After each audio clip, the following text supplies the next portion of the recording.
All right. Yeah, so we can open the discussion up with just relationships, Cool. and I would just ask what relationships are. I mean, just that word in general, just relationships. Relationship. So for me, I would say relationships, even as what we look at with words. Let's just let's start there with like words, relationships with anger, relationships with love, relationships with myself. Yeah. My relationship with myself, my relationship with, of course, other people, even relationship with nature. And I think nature's a big one Yeah. that we tend to overlook. So what I would start there with, what is our relationship with nature? Nature. Nature. I I mean, for me personally, I am one that loves nature. I love being outside. I think although, it's important that we use nature for things like that we need like wood to build houses or something. I think it's important that we don't overuse it and make sure that there's enough nature out there while getting the supplies we need. Yeah, because has mankind, like everybody, have we turned nature into something that we think it works for us? Mm-hmm. Like it's not a, we don't look at nature as something that we're a part of anymore. I feel like, even though we say it, people are Mm-hmm. always gonna say I love nature and all that. But looking at mankind as far as, does it seem like it's we've kind of separated ourselves from nature. Yeah. We tend So true. to use it. I mean, we have to use it. We're one with nature. Mm-hmm. It's gonna, there's gonna be again a relationship with it. But mankind, and just talking with observing, because I don't want this to be philosophy neither. I want, facts are gonna be what you see, and Yeah. what is gonna be fact.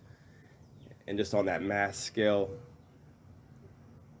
because we're not generalizing, of course, but on that mass scale, we see that humans do have a way of justifying the fact that we really overconsume.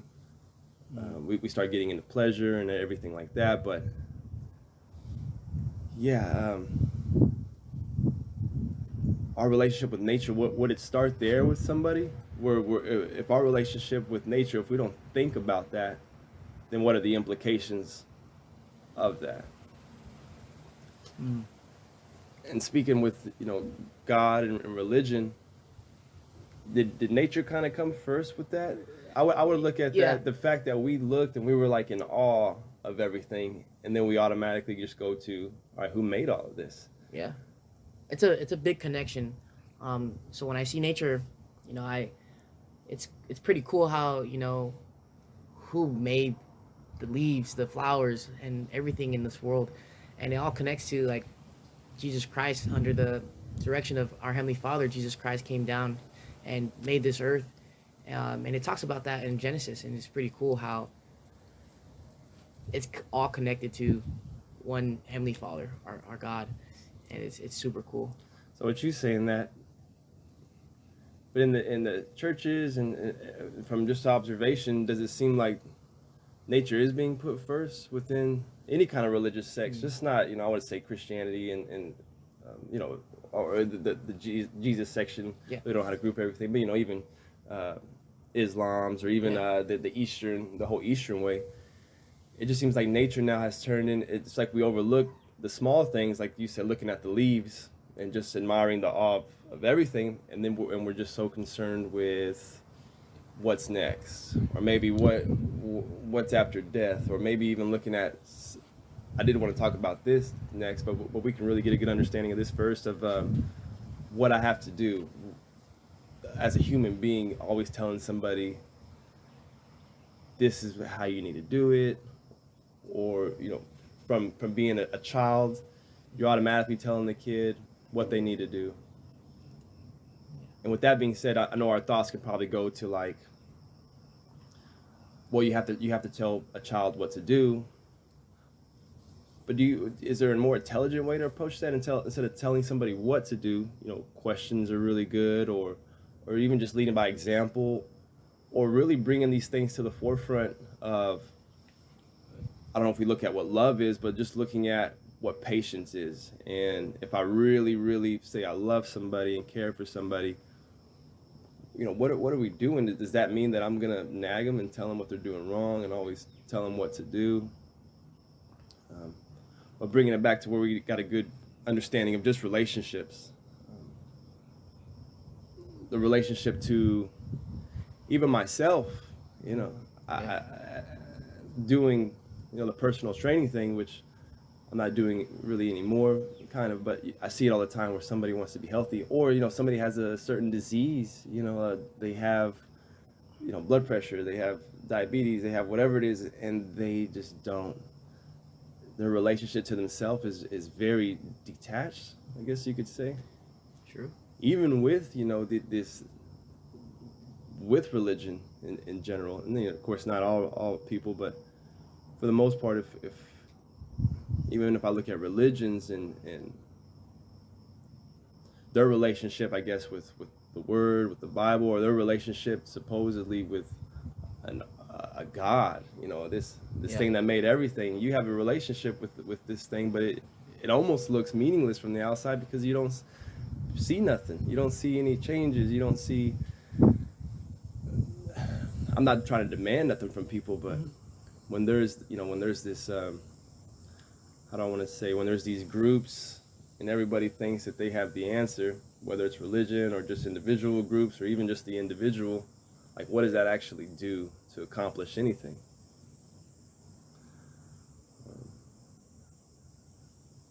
But yeah, when I look at nature, though, I think starting with nature and really just observing our relationship with nature first, and through being that awe. I mean, I don't think anybody cannot be impressed with nature. And from that and putting nature first, kind of then in a way puts God first, or puts can put things in perspective. Just life in general. I mean, nature is life, but then also our relationship as with nature. We are a part of that nature. That's fact. There's no denying that. Yeah. And so I guess from the whole discussions, I guess if we're looking at what are we discussing, just how can humans do something totally different than what we've ever done in the past? And not that I guess I'm telling somebody what to do, but it is like just looking at how we treat nature. I mean, there's definitely, the if we look at Jesus' words, you know this stuff better than me, but he tends to put everything on that line up here. If you overeat, you're automatically a glutton. Or if you're not, I guess, looking at where your food's coming from, or looking at, because that seems to be the big one. I mean, food, we can talk about the trees and wood, but I think the big thing is how we treat life in general. Yeah, something huge back home in Wyoming is hunting for fun. I personally don't see the fun in that, killing an animal just for fun. But something my family decided when moving to Wyoming is that we wouldn't do it for fun, but if we ever were in a dire situation, since those animals were put on the earth partially to be food, that if we needed to hunt to feed our family, then we would, but we wouldn't do it just because. And I think that, and you can do it for fun, maybe every once in a while, but like I think people see it as just a sport rather than something we do to provide for our family. Yeah, so like that's you saying that. Yeah, like so what happens when we separate ourselves from nature? There's just, where am I trying to go with this? But I guess I'm just trying to go with people want. I think there's. I guess let's go with that then. So at least we're putting some. I don't want to say context, but something with this conversation. Where, what do you think everybody wants in life? Is it security, or is it some kind of, I want to be a part of something? Is it pleasure? To be fulfilled? And we could say probably all of those things. Yeah. But then I mean, what is it? I would ask, do we feel like life's any better now than it was 50 years ago, 100 years ago? We have things better. I guess we groom ourselves better. We Technology. sanitation's better, technology, but I mean, that's the whole psychology of our brain and our mind and what it's. Is there any progress there? Has there been any progress there? I question for like the past 10,000 years, 20,000 years, however long man's been alive. Yeah, I mean, I don't see it. It's just there's still war, there's still division, there's no unity. Even though we're always talking about unity since probably the beginning of time, we got to be united. But I feel like it comes down to, well, one, the relationship with nature, and then something else that was on my mind is just telling people what to do all the time. That whole thing of from when someone's a kid, we're always telling them this is the way to do things. And if you look at the past, you can see, well, there was probably a time and a place for it. So now we're going to get into the evolution of the brain, I guess, now from here. But, always, if we need to go back and get some more understanding, feel free to. But, yeah, if we look at all these survival things, like, yeah, I had to tell maybe a kid I had to be real strict, because then if it's 10,000 years ago and, yeah, there's all these tribes, if he wanders off, he's going to die. He doesn't know how to survive. I need you to stay close. I need you to do these things. But there was still that division of, like, why am I so worried as far as why are people trying to take? They can't share. There's plenty of food on the land, but this tribe still wants to come in and conquer and take everything. And so I just look at, okay, well, whether there was a time and a place for it in the past. I mean, we could break down things as far as why and ask questions, again, with all that over consuming and fear. And then as time progressed, it seems like the psychology in the brain just never progressed with our biology. So even if you look at apes and stuff, if we looked at evolution, just from a scientific point of view of what science says, where, okay, we evolved from apes and stuff, there's really no difference between animals. If people aren't really careful, you're just like an animal. Yeah, you can think for yourself, but are you really thinking for yourself? Yeah. If you can't, like, what is that part of the brain, or if it even is part of the brain that can get like a third perspective of something? Maybe y'all call it like the Holy Spirit, where I can just have this third person perspective and question what I'm doing. And we see how that has just profound changes in somebody. Yeah. I think I would agree. I think that is like kind of the spirit, just like looking at it from a different perspective within ourselves and thinking like, should we be doing this? Should we think this way or do this? And so, it is that spirit that's kind of talking to us, telling us from a different perspective that isn't our own, what we should be thinking about, what we should be doing. And then what happens to the disconnect of, it's not working though? It's like we see it, we know it's there. I can agree with that. But then people would just go back to this thing where they say, well, it's in my nature, or I'm born to sin. But the fact that you can see it, why can't you stop it? We had that analogy last time where it's like, I know how to drive a car, and I'm driving reckless until I kill somebody, and then I drive a little bit better. Mm-hmm. This whole thing that I see in people where they're not going to change, an individual, for the majority, is not going to change until something bad happens to them, or until they see something bad happen to somebody else. But then sometimes that's even just short-lived for a week. How long does that last? A month, a year, and then everything falls back again. And then if you look at the big part of humanity, we really don't ever change until there's war, until a bunch of people have to die. Mm-hmm. And how does that make any sense? I don't. But then people there's something, I think we see two parts, the brain, and then what I would look at is maybe the mind, but this Holy Spirit, there's something that if we think the mind comes from the brain, now we're getting into like what the brain is. So we can just look at, I don't know if we need to go down that path, but looking at the brain, and the brain as far as what is the brain? Well, the brain is it's sensory things. We know the brain is just like a big computer. It just takes in things and then it just kind of regurgitates it out. So if we were nothing but the brain, we wouldn't have a mind, or we wouldn't have a Holy Spirit. We would just be so programmed, and we really are programmed. And I think it's a hard thing to break away from, but once you see it though, it's not hard to break away from. And I have these conversations, so we ask these questions, and Yeah. I don't see them in school, and I don't see it in anything else growing up. Oh, hey Cindy. We were just talking about the brain. Hey, how you doing? Yeah, this is How are Cindy. you? Doing And great. you are Mormon elders. Yes. Yeah. Nice to meet Nice to you. Elder meet you. Nelson, Elder Matea. Elder M. Elder M. Mathila. You can call me Elder. Mathila. Where Yeah. are y'all from? I'm from Wyoming. And I'm you? from California. And what do you think of Texas? It's so much better than California, that's for Oh, sure. yeah, true. Really? You Well, think so? I don't know. I just love it here. It's just truly amazing. It's different. I It's love it here. Too. it's so different. California is just a whole another realm. I was gonna say, how long have you been here? About 5 months. And you've been here 9 months almost. 9 months. How's the homesickness going? Okay. Better. Better. Okay. After like 6 months, Yeah. it's progressively gets better. So I'm glad. Yeah, I know that's rough. Well, welcome to Texas, guys. thank Yeah. you. And what was your name again? I'm Cindy. Cindy. Yeah. Cindy. All right. Well, I'm sorry I interrupted. No, Forgive yeah, me. well, we You're can good. just Go jump ahead. back into it. Go ahead.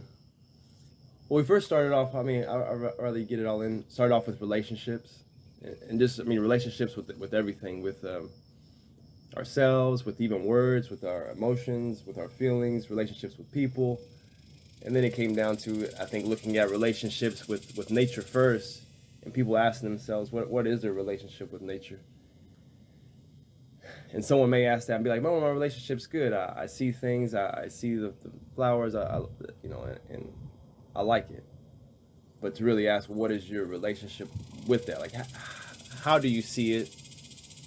Do you just see it with your eyes? I mean, is there more to just seeing something than with your eyes? And again, asking, how are you really seeing it? How do you, with all life, not just a scenery, but with animals, with and that's probably pretty much all there is. The mountains, the trees, and the animals. And what is your relationship with that? And how do you really feel about that? What do you say? And then what is the relationship?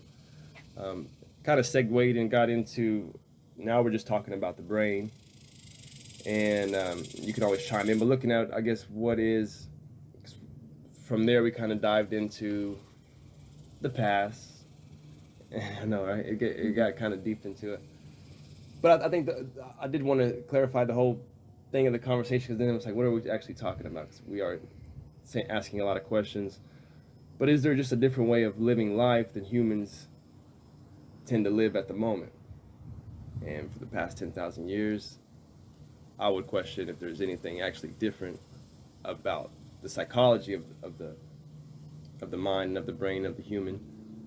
Because there is, there's just so we mentioned. I mean, we take care of ourselves better, we groom ourselves better, we better sanitation, we have all those things, we have technology, but what's different about the psychology of the human?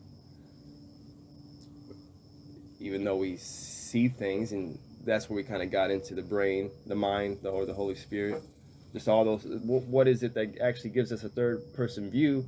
And then when we see it, what actually keeps us from actually changing and being that all the time, instead of taking belief into fact? And I think that's a big thing to say. Your beliefs, do you really take them as fact and watch everything you do? So then that kind of brought us to where we're at now with the brain. Okay. Yeah. Yeah. So just feeling free to chime in whenever you want, but I'll keep talking. No, it's. Yeah. I understand. Like, have we changed truly from thousands of years ago? Mhm. I don't think we've. I don't know. Maybe some people changed, but we still have that general of things where we're always gonna have violence and all these things that happen in this life that has happened before. It's always gonna be a rotation of all those things. Would you say why? Do you have an answer like why that always happens? Why are we? It's like, Yeah. you think we can never change from that? I mean, we're not perfect. We're always gonna make mistakes, and it's tough because that's how we're made. Everyone's different from each other. There's always gonna be someone that's always gonna make a mistake, and it leads to different type of things that still happen from thousands of years ago. I can look at why that stuff is still around. Mhm. But you mentioned violence, so we can stick with that. But is it? We talked about again telling people what to do all the time and what kind of effect that has on somebody. But that's good. So you mentioned violence, and I don't know if you agree, but I asked the question: are we always telling people not to be violent? So I'm telling you not to be violent. We try to put it in us of ways not to be violent, or even when you try to raise your kids not to be violent. But from a child, you're seeing violence, whether it's your parent losing control. I mean, violent doesn't have to be physical. The violence of just losing your emotions and, in a way, being violent with yourself. I mean, we could break down that word violent. But violent, to me, on its root, would just be some kind of conflict. And so you're telling the child, be nice, don't be violent. They might see you have a fight. They might see you not be nice. The child doesn't pick all this up, but we talked about the brain. The brain picks this up. The brain's a program, so it's gonna pick it up. And so instead of telling somebody not to be violent, having discussions as far as we are violent, we are human beings. Everybody's gonna get to a point when they're gonna be violent. Yeah. And that's kind of what gives me a big passion in this kind of stuff, is because what's gonna happen if things really hit the fan? If just for some reason there's either a war, there's a shortage on oil. I mean, people can debate, well, there's never going to be a shortage in oil and this and that. But what kind of faith do you have in mankind if something really went wrong? The president got shot. I mean, we saw the toilet paper shortage, and that's more in big cities, but it's scary to think you say you're not violent, but as soon as someone threatens your family, you're going to be violent. Yeah. So let's look at admitting we're violent, admitting other things that we're greedy, we're gluttons. You can have a short spin of eating healthy maybe and fasting and doing all these good things, but then you're gonna go on a binge, and so automatically, boom, now you fail. I mean, so trying not to be glutton or trying not to be unhealthy and so on, trying not to be greedy, but at a certain point, where's that line at? You're gonna be greedy. I mean, we would tell ourselves, well, you have to be greedy because you need that roof over your head and this and this and that. But then it comes down to, all right, let me look at that. Let me look at the word violence like we just did and break it down. What is violence without, I'm going to put this out there and we can go down this for explanation, but violence without the past, without all the traditions of violence. I look at the word violent. The word is never actually the meaning. So when we look at violent, it just comes down to conflict. If I look at violence without the word, without traditions, without the past, I'm looking at conflict. Or I can look at hypocrisy. I mean, violent is just me saying something and doing something else, or it's me losing control. But when I look at it without, and just let me know if you have questions or can't or don't really grasp it. Me looking at something without the word takes the power away from it, so to speak. So if I admit I'm violent, all right, now what does that mean? Let me look at what that means. Well, violence not in just, all right, well, I don't punch anybody, I don't hit anybody. Yeah, but do you curse at somebody? Are you talking, crap behind somebody's back? Being serious about it. All that stuff would fall into violence. The whole concept of that word, or greed. All right, let me look at the word greed.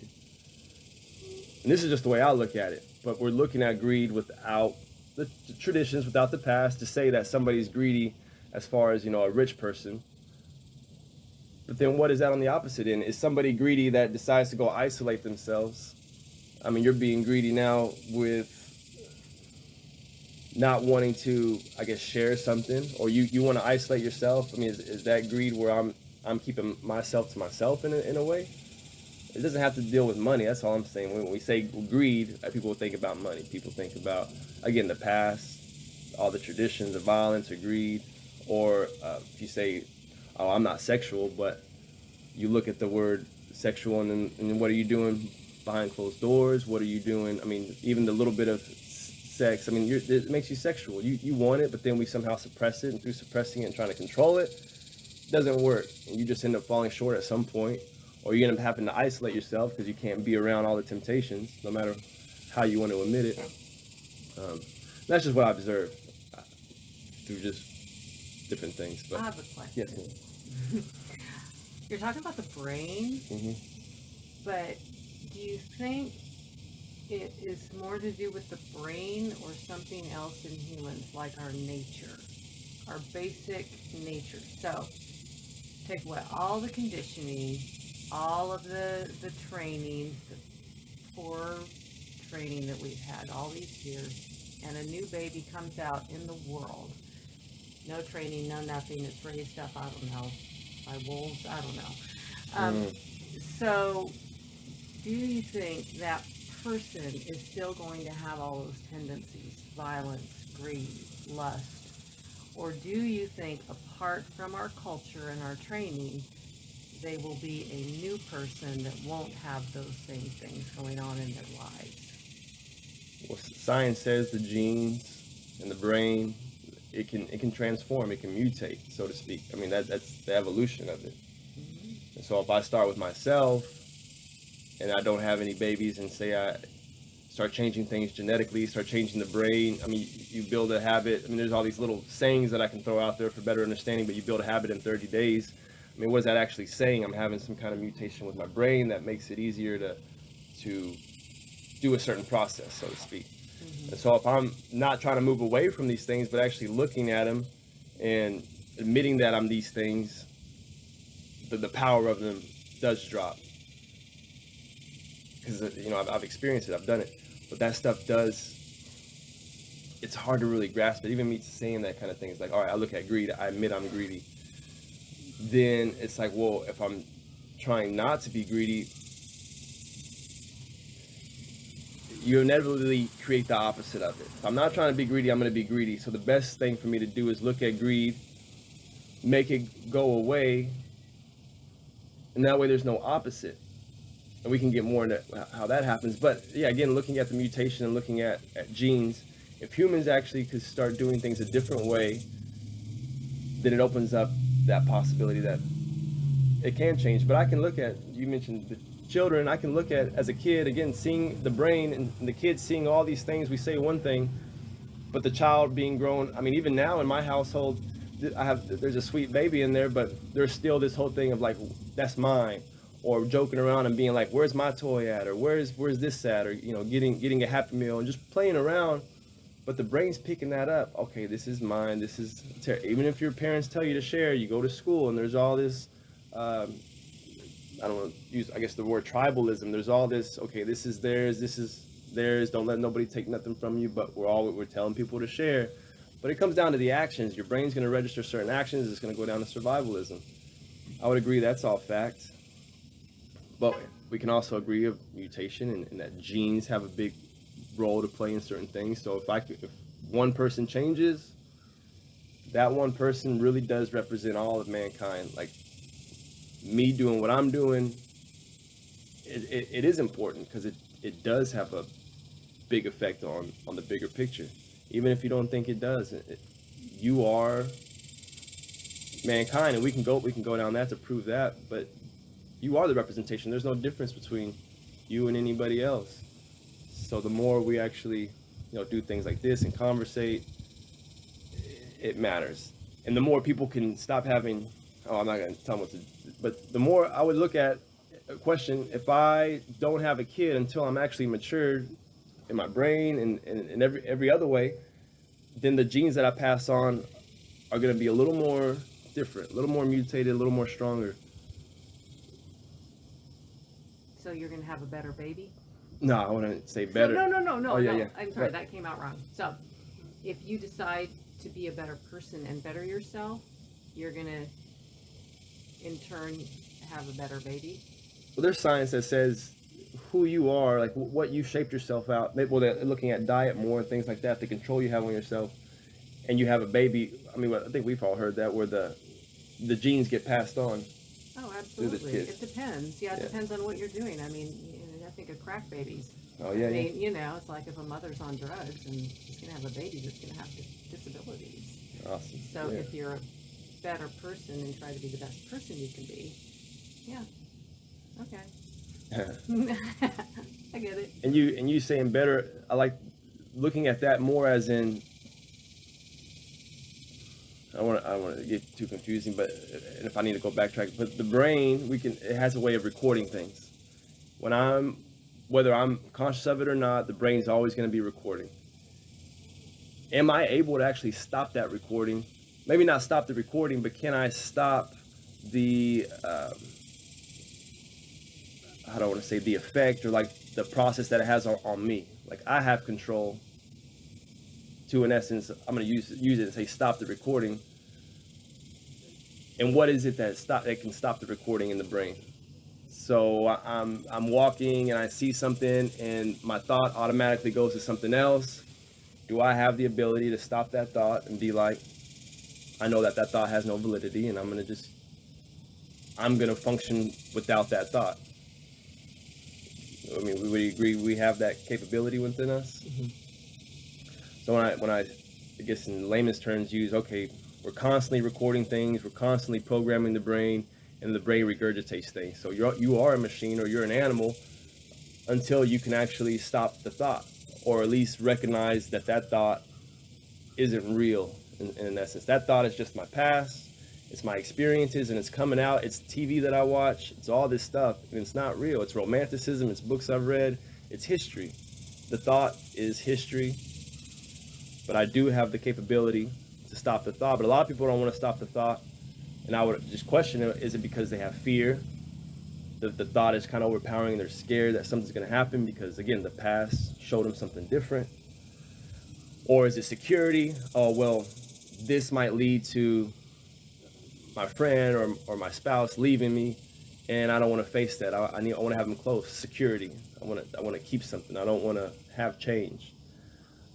We look at all those things. Security.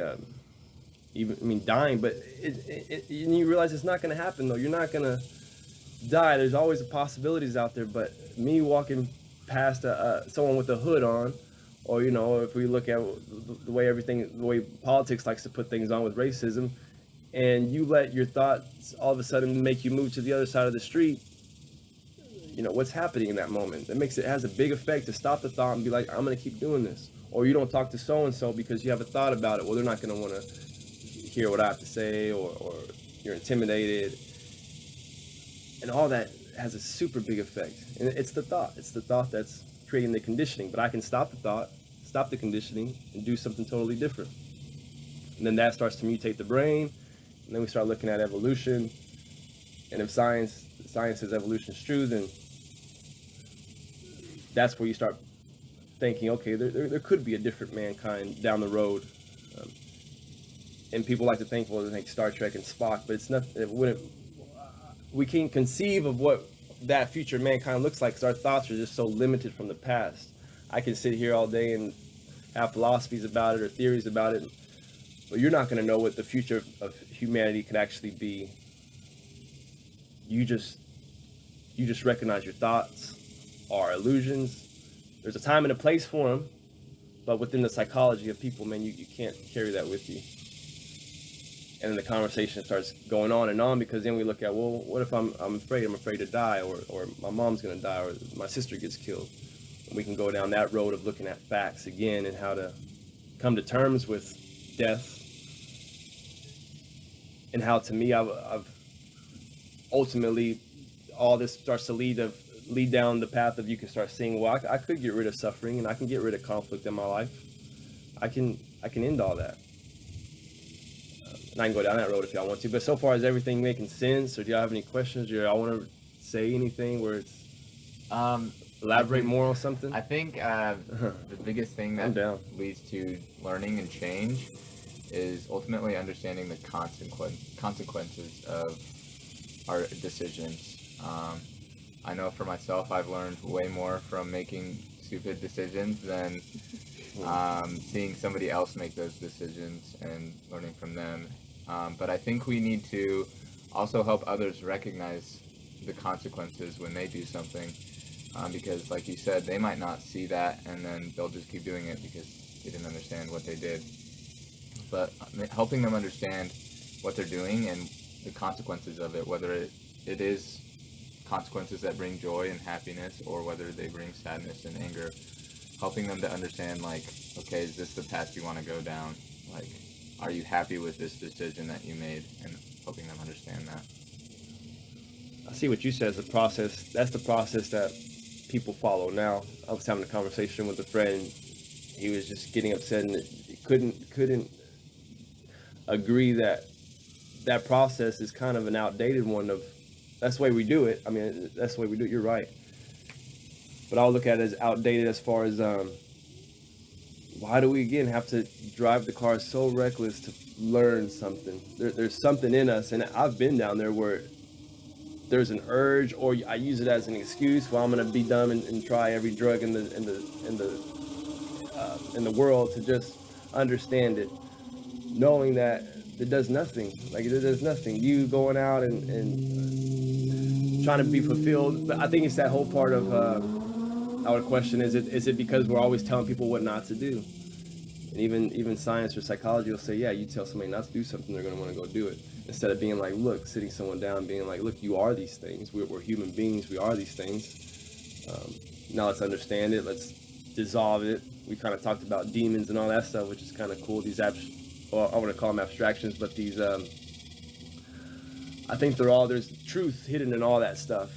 And I think real intelligence is when you can look at something like that and see the applications to so many different things. If I learn math, I see the applications within math to religion, to human relationships. If you look at religion, and you look at the whole, with demons and with exorcisms, or even with Jesus and why he came, you start seeing the whole. You can see the bigger picture. Your intelligence makes you see, okay, this is what it all means. I mean, again, without the words, even looking at religion, just as we do with greed and violence, there's the words. Now, what are we saying without the words? Like that capability is maybe what I've been trying to say with better understanding, with looking at violence without violence. Is there a way you can look at something without words and linguistics and images? You look at something, I don't know if you would use the word feeling. That makes sense, right? Where I can look at something and there's just there's a different sense about it, where you're not using words in your head to say, oh, there's the tree, it's got leaves, blah, blah, blah. So that's one way. You're also not looking at the tree from other images of the tree, like, okay, the tree gives me oxygen, blah, blah, blah. But you can look at the tree, or you can look at words like violence and anger from a totally different perspective. That I would say it's a different perspective that doesn't have the past to it. There's that whole third way of seeing something. There's no past. I'm just taking it in for what it is. If you ever went and visited the Grand Canyon, boom, there's no thoughts coming in. There's no past to it. You're just like, wow, this is super beautiful. Or to even see family, like see a family and some kids running around, just seeing kids running around being like, wow, that's what life's about. There's no discussion in your head. Oh, look at the kids and blah, blah, blah, blah, blah. Or the kids making you angry. Or you're looking at the kid from this image of, man, he's such a bad kid. Like, God, like what's wrong with him and blah, blah, blah. You just look at this innocence of this kid that has this past, this chain attached to it. And everything is just a reflection of mankind and of yourself. So that makes sense. And again, I think like it's not about telling them what to do, because that, like you said, it ultimately doesn't help them, since they're going to do it anyways. But helping them to understand, like, if you do this, then this is going to happen. Is that what you want? And letting them decide for themselves, because this life is a personal journey for us. It's what we want to do and what decisions we're going to make. But others can help us to understand what decisions we want to make. Yeah, 'cause I would just look at children in general, because that's where it really does start. But there's so much that I see, that I observe, that where kids are just being children, and it's the adults that are making them very neurotic. They're making them sad. They're making them anxious and depressed. And then when I look at that too, not only telling them what to do, but then again our diets, and kids just consuming sugar out the wazoo, and then you wonder why your brain's all screwed up by the time you're at a certain age. I mean, food has a big impact on that too, but just keeping it at telling kids what to do. If they're loud and they're screaming, a lot of people won't know, but I might as well mention it. Karen, Karen that invited her house, the way she lets her kids kind of be raised is really cool. They kind of just start taking care of themselves. The little baby can scream at the highest pitch, and she's She's not saying anything that's rude or telling the baby something. Like, we're just there. Even if I'm doing workouts, like, everybody's just there. And any thoughts that you start having of, this is loud or something, you stop it. Because the more you start perpetuating that thought or any kind of memory, the more you start to suffer. And the more, like, I don't understand why some noises get on people's nerves, but I do understand, but I've stopped it. Whether it's a hammer knocking all day, you hear the hammer and you recognize, okay, why is the hammer such a bothersome? I mean, there's noises around us all the time, but we accept noises. I mean, that gets into the whole culture of what's disgusting and what's not, blah, blah, blah. I can do that now and stop something that's disgusting by just looking at, okay, well, why is this disgusting? What's this, and this? But all of that is just natural anyways, stuff. Even if you look at something as disgusting as, like, human waste, it's all natural, and the human waste actually has a big effect on grass. I mean, so yeah, it might make you gag, but hey, greens and veggies make me gag. So if I drink them too fast and stuff, so but it's not bad for me, Yeah. It's not bad, but I think that's good. But yeah, with children, we can start wrapping it up. But with kids, I think a lot of people need to be really careful of, especially I've seen some parents cursing at their kids. They're telling their kids, I'm not stupid, cursing, shit. And then you wonder why that kid is so bad when it's 15 years old. I don't understand why he's always fighting, why he's doing this. It's like, well, you look at yourself, look at the people you put around you, and stop just living life like, I don't want to say as entertainment, because to me, everything right now is just entertainment. I enjoy it. It's cool to, eat some nice fancy food, or it's cool to go to a comedy show and dog everything.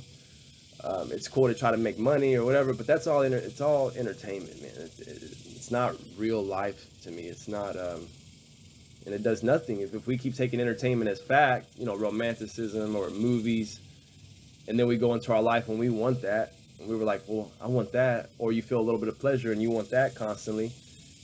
Then yeah, you're causing conflict in your life. Why you got to hold on to that? Why are people so trying to chase emotions and feelings instead of the best thing is peace? You're trying to chase joy, but doesn't joy sometimes just come out of the moment? You don't real joy, and you start getting into try to joy and happiness. Those things come out of the moment. You don't go looking for it. If you go looking for it, it's not going to happen. You're always going to make other people suffer. You're going to suffer. I'm going to try to find happiness through money and blah, blah, blah. I got to go take a trip. I got a vacation. I got to do this, and this. And then you don't get it, and then you suffer, or you do it at the expense of your family and, spending time with them and so on. I mean, that to me, that's a fact. Yeah, unless y'all want to talk with me, we can start wrapping it up. Usually, we've probably been talking for an hour. The time starts going by fast doing that stuff. I have a question. Yes. One more question. Hope you don't mind. No, this I want to go all day with this. So, what is the ultimate goal? What's the ultimate life look like without all the conflict, without all the violence, without all the bad conditioning? Oh, yeah. What does it look like? I wouldn't even postulate that, because again, my thought is so limited that it wouldn't. Like, to tell somebody, well, imagine a life without music or movies, because we don't have this sense of like, I need to be entertained. I mean, this, I'm postulating here, but my mind's so limited that I can't think of it. We could still have music and movies, but if I question things, then I don't have this urge to be like, that's real, or I don't have this urge to be like, I want to be an actor now, or I want fame and doing that. So music and movies can still exist, but you learn how to be a human being first. We learn how to put this into our education somehow, or we learn to, again, not move away from trying not to be things and learn, all right, what is it to be a human being? And then I can be an artist, I can be an actor, I can be whatever I want, because now I understand why I'm doing it, I guess, or, I mean, that makes sense, right? Mm-hmm. We're not idolizing these people. Yeah, you want to be a basketball player, go be a basketball player. Let's see you do it without getting paid millions and millions of dollars, but you get paid millions of dollars because you got people that are so warped up in it that they're willing to like give all this money to them, and their kids suffering. I'm gonna go buy some Jordans, and I got to take care of my kid, and I buy them diapers and so on. That whole process just goes of, yeah. So future humanity to me is just, it would be being a human being first, and then be whatever you want second. And then in that way, you're not thinking that, I don't know, that you're not putting so much emotion and feelings into these things, whether it's a painting or it's a basketball player or it's a singer. you see it, you're like, okay, yeah, that's entertainment, that's cool, but this is what it's about. I want to get back to my family. I want to get back to my quote unquote friends. I can get down that word, but I want to get back to people, and I just want to have fun with them and talk to them and go and run around. Just a quick story. I mean, my sister's boyfriend. I mean, well, his kids. I had kids in the house. There was like 3 little girls, and I'm like, let's go.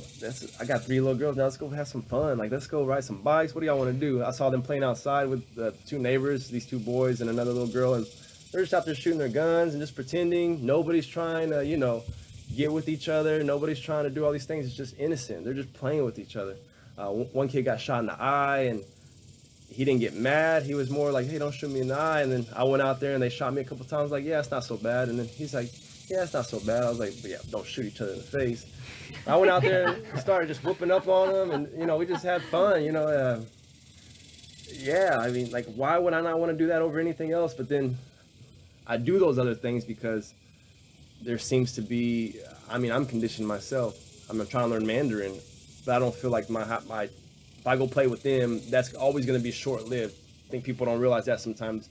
Okay, your mother-in-law's coming down or your mother's coming down. They're going to be here for 2 weeks or a month, and you're so, I don't know if that word's perturbed, you're so frustrated by it, but that month's going to come and go, and then you don't spend time with these people, your mom, your family.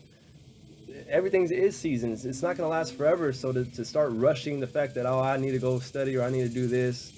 Yeah, you might be in school. There's circumstances, but I think we get what I'm trying to talk about.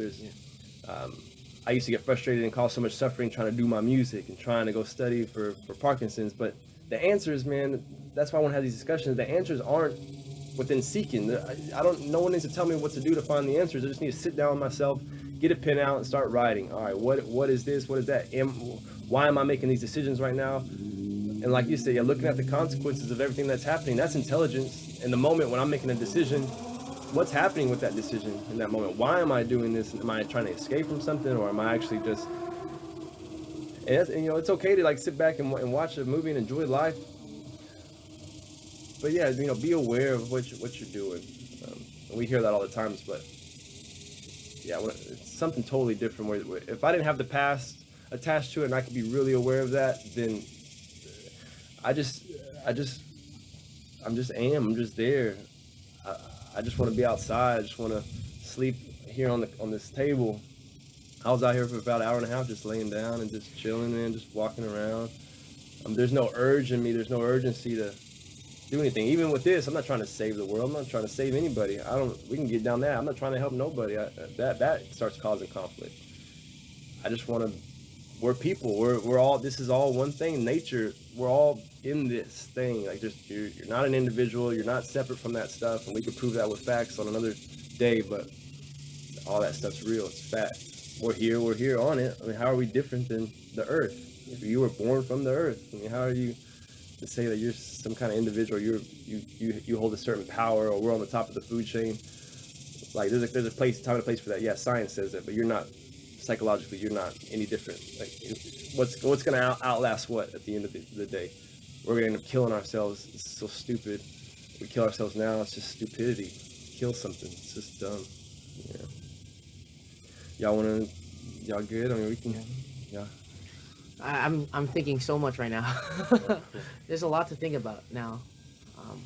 I think it's super cool how the way of thinking is more deeper than what I thought before. Mm-hmm. It's truly amazing how I never even looked into this type of stuff, and I respect that. That's super cool. And Well, I love that y'all have the Holy Spirit. I mean, to me, that's no matter how we use the word, that thing, that the thing that can look at me and ask these questions. It's not about postulating and then an answer. It's just to keep questioning, and through questioning, you'll start deducing. Okay, this is what it's not, and you end up coming to this calm water, and boom, you're at peace, or you're whatever you want to call it. And you're not looking for joy or happiness, but you're definitely not finding anger there. You're not finding jealousy there. You're not finding all these things that I would say is not love. They're not there. So you're in this whole nother dimension. That's very, very cool. Yeah, it's like you said, like when we go out as missionaries, talking to other people, they're like, when we talk to them, they have to have a desire to know of the things for them to understand, and for me to understand us. We're having the desire of knowing, so we're, that spirit that comes off of you is, combining together with ours, trying to, think. And that's it's really amazing. I definitely had that today, because now I look at stuff differently now, and it's super cool how Cool, man. I just like the way you talk. You Well, I'm just thinking, y'all too, man. Like, y'all been showing me those things and just putting both and both together. Like, there's this whole right or wrong concept. There's none of that's there, man. It's just our words, and it's all. People always say that we're always talking about the same things. Well, then make it fact and let me see it in your actions. Not y'all, but other people that say that about whatever it is, religions or atheists or whatever. It's just, we all want the same thing, so then take it as fact and just do that. And stop telling people what to do. To do this. Yeah.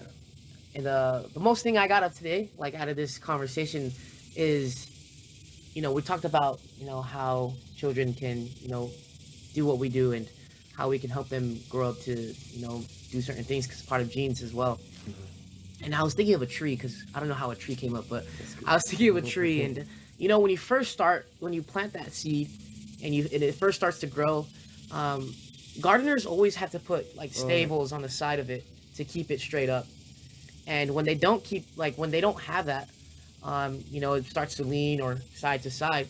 But then when it gets too old to grow, it's already living without those stables. It's already leaning to the side, and it's too late to push it back up. That's cool. That's a really good example. And I was just thinking of that, and how us, if we are, because kids are so innocent, that's, something that we should all be like kids, and that's what our Heavenly Father asks us to do, be as a kid, they enjoy life, like you said. You see kids just enjoying life, and how they're not trying to fight each other. You're not trying to fight or anything, or manipulate each other, and like you said, how babies don't know what they're doing, and that's how we are supposed to respect it. Like Karen's speech, she just lets them do what they take care of each other.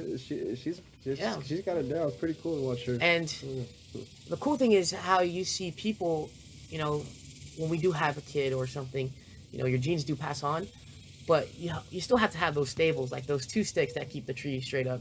So like when they do continue to grow on, they're still straight up, and when they're grown, they don't shift side to side, because they're already, just the way they grow up. And like you said, with like if your mom is like cussing at your kid and something, and their thing starts to lean over to the side, and that's how they're gonna grow up. They start getting fidgety, and it's sad. Poor kid. It's truly sad. And I don't know, that just came up to my mind, because now I'm looking at these trees. That's some good intelligence. Yeah, so now you're looking at just from looking at nature, man. You start seeing all these, whatever the word, metaphor, these everything's. It's all the same thing. Like, I don't know. It's weird the way these dimensions, or you can look at like an endless mirror. No matter what it is, nature and religion and all that stuff, it's gonna be endless. Yeah, man, it's cool stuff. Yeah. That's my thoughts. That's just something I got out of today. It's let it out. Truly amazing. Anything you are thinking, let it out. Yeah. What I get out of it is we need to be aware of how powerful our behaviors are on others. Mm-hmm. I mean, our actions. I like what Elder Nelson said earlier about consequences to actions, and how I know for myself, I don't really think all that much about my impact on other people. I think, what I said or what I did, no big deal. Well, to the person that I said or did it to, it could have been a very big deal. And just not even realizing that, and how I think that's important. You need to make sure that you're really considering your actions and your words, and making sure that you're putting positivity out there, and not bringing people down, but building people up.